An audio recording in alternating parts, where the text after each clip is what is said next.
Salutations et bénédictions au nom puissant et miraculeux de notre Seigneur de gloire, Jésus-Christ. Nous sommes le dimanche 29 mai 2022 et votre frère, le serviteur du Seigneur Jésus-Christ, vous enseigne la grandeur de la parole de Dieu. Alors, il y a 2 semaines, j'avais commencé une série d'enseignements et je vous avais promis que je vais vous enseigner sur les fondamentaux de la vie.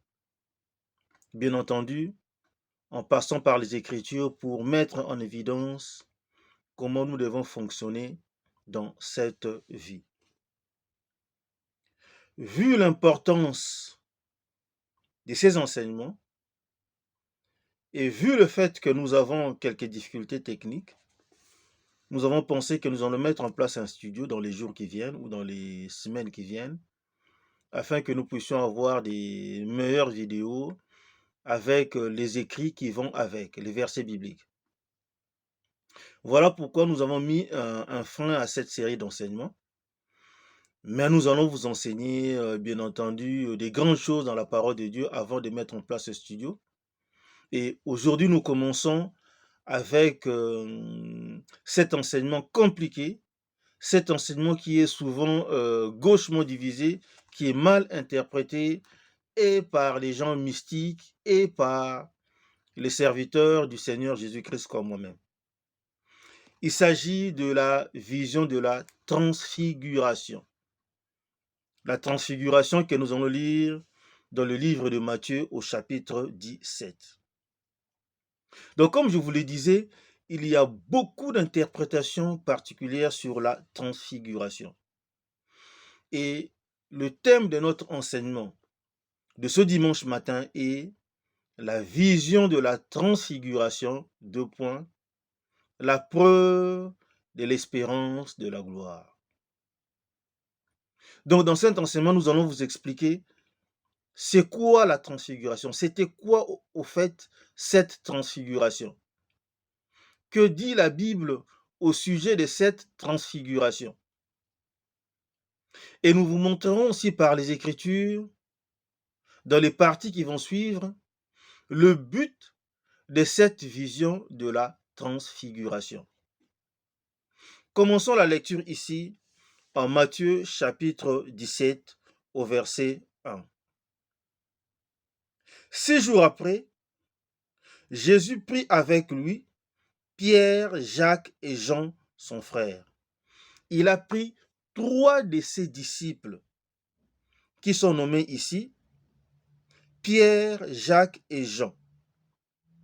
Donc, il avait planifié de les amener dans une autre dimension. Il voulait leur montrer quelque chose. Et qu'est-ce qu'il va faire ici?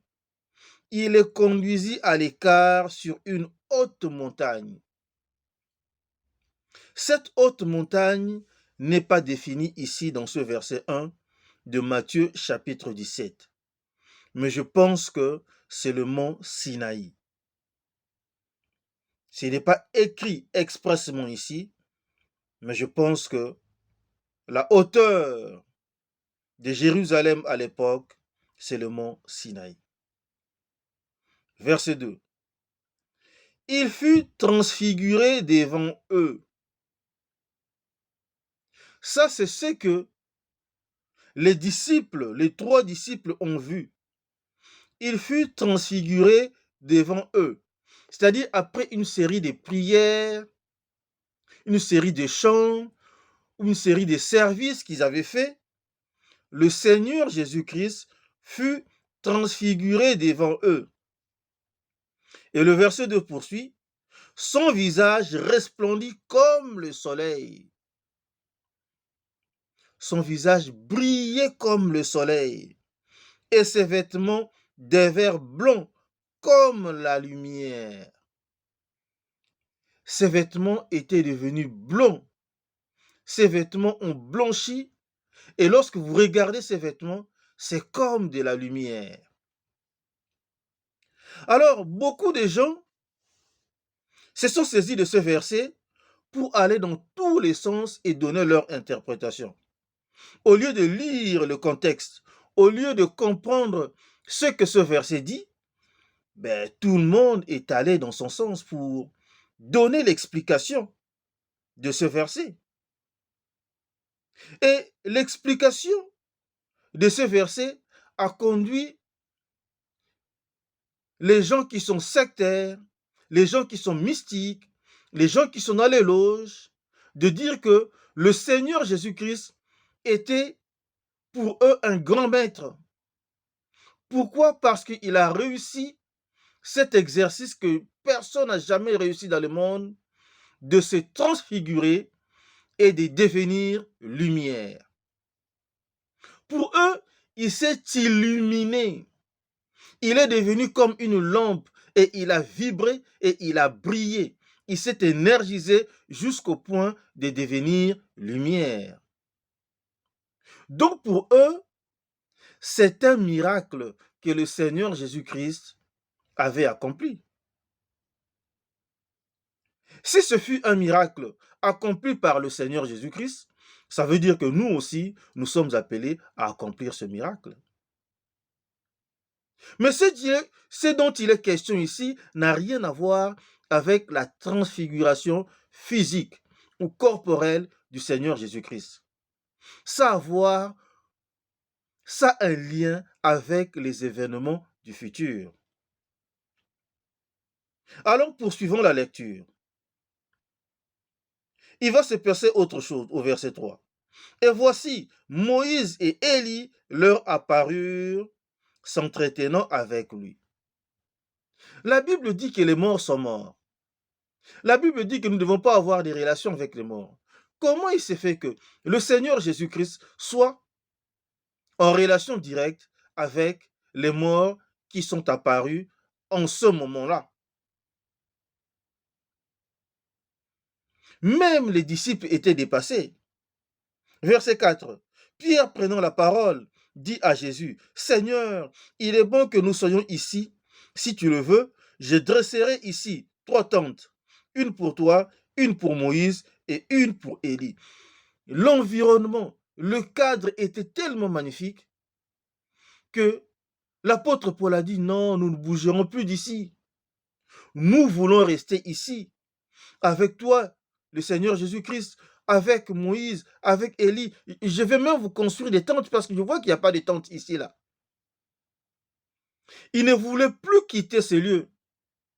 Mais le lieu dans lequel il était, c'est le paradis futur. Il était dans la dimension du paradis. Il n'était plus sur terre. Dans la deuxième partie, je vais très bien vous expliquer qu'est-ce qui s'est réellement passé sur cette montagne-là et qu'est-ce qu'ils ont vu réellement.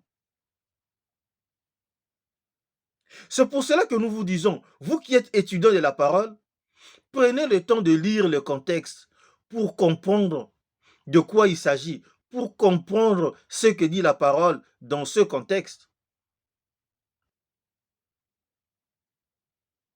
Ici, Pierre a parlé ainsi parce qu'il n'avait pas compris qu'ils étaient en face d'une révélation. Maintenant, nous allons découvrir ce que c'est parce que le Seigneur Jésus-Christ va leur expliquer ce qui s'est réellement passé. Verset 5. Comme il parlait encore, une nuée lumineuse le couvrit. Et voici une voix fit entendre de la nuée ces paroles. Celui-ci est mon fils bien-aimé en qui j'ai mis toute mon affection. Écoutez-le. Ça, c'est la voix de Dieu qui s'est fait entendre. Mais ils étaient encore dans la dimension du paradis. Verset 6. Lorsqu'ils entendirent cette voix, les disciples tombèrent sur leurs faces, toujours dans la révélation, et furent saisis d'une grande frayeur. Verset 7. Mais Jésus, s'approcha, les toucha et dit, levez-vous, n'ayez pas peur. Verset 8. Ils levèrent les yeux et ne virent que Jésus seul. Ils étaient dans une autre dimension. Et quand ils ont ouvert les yeux physiques, ils ont vu que le Seigneur Jésus-Christ était tout seul. Verset 9. Comme ils descendaient de la montagne, Jésus leur donna cet ordre. Et vous allez comprendre cet ordre qu'il leur a donné parce qu'ils n'avaient pas maîtrisé la dimension de la révélation. Et cet ordre fut aussi donné à l'apôtre Paul, que nous allons voir plus tard. Comme ils descendaient de la montagne, Jésus leur donna cet ordre. Ne parlez à personne de cette vision. Je souligne de cette vision. Vous venez de vivre un phénomène, mais le phénomène s'appelle une vision. C'est une révélation. Vous n'avez pas rencontré Pierre et Jean, mais vous avez vu une vision. Vous n'avez pas vu Moïse, mais il vous est apparu comme l'apparition, comme l'Apocalypse. C'est une vision. Comme ils descendaient de la montagne, Jésus leur donna cet ordre: ne parlez à personne de cette vision, jusqu'à ce que le Fils de l'homme soit ressuscité des morts. Jusqu'à ma résurrection, ne parlez pas aux autres de cette vision. C'est d'une vision dont il s'agit ici, mes frères et sœurs. Ils ont eu une révélation. Ils ont vu les choses avec leurs yeux spirituels. Comme nous allons le démontrer avec les prochains versets que nous allons expliquer dans notre deuxième partie, vous allez comprendre que le Seigneur Jésus-Christ les a pris pour aller sur le mont Sinaï et leur donner une révélation qui les transporterait vers le paradis futur. Ils ont goûté aux événements du futur. Il leur a montré, voilà comment les choses vont se passer. Donc le Saint-Esprit vous enseignera ces choses. Vous les mettrez dans les livres, mais je voulais que vous viviez cette expérience. D'où le thème de notre enseignement. C'est la preuve de l'espérance et la gloire. Voici comment nous serons dans le futur. Lorsque je vous dis que nous avons la vie éternelle, nous allons vivre éternellement. Et nous allons rencontrer Moïse, nous allons rencontrer Élie. Nous vivrons avec eux.